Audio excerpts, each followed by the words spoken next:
Sa mga pamilyar dito, kung pamilyar ka na dito, alam mo na to. Ito yung multi-collagen na nagtitrending ngayon na tinitimpla. Paano ba kasi kayo uminom dito? Sa amin kasi, ganito yung pinaka-ginagawa namin. Meron kaming coffee dito. Patiram ako ng kutsara mo dong. Naghahalo kami ng 2 scoop every time na magkakape kami. Pag nagkakape kami sa morning at nagkakape kami sa hapon, ayan, pag nagkakape kami, naghahalo kami ng 2 scoop of spoon ng multi-collagen. Alam mo naman na kailangan ng katawan natin ang collagen. Kailangan ng ating kuko, kailangan ng ating balat, kailangan ng ating buhok. Bebs, eto ha, highly recommended ang multi-collagen na to dahil naka-discount yan in 1 pack.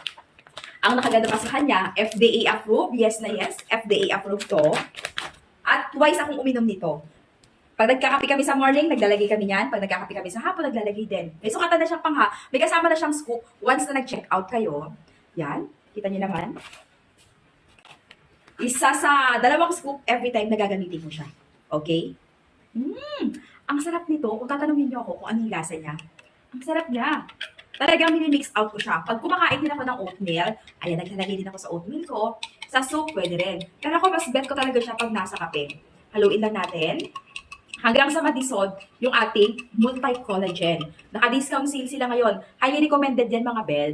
Pwede rin kayong magpa-consult muna sa inyong mga doctors or physician bago kayo mag-take, especially kung nagme-medicine kayo or nagme-maintenance kayo. Big breastfeeding kayo. Oh, diba? Natama ko din, finally.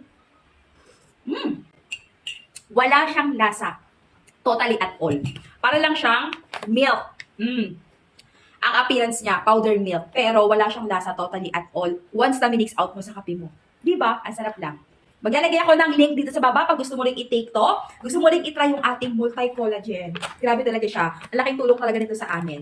No? Hindi naman tayo lagi nakakakain ng mga masasarap at mamahaling isda, mga tuna, mga fish oil. Hindi naman tayo lagi nakakakain ng mga prutas or ng mga gulay. So, eto na. Dito na natin kuhain sa ating multi-collagen. Complete inclusion na yan.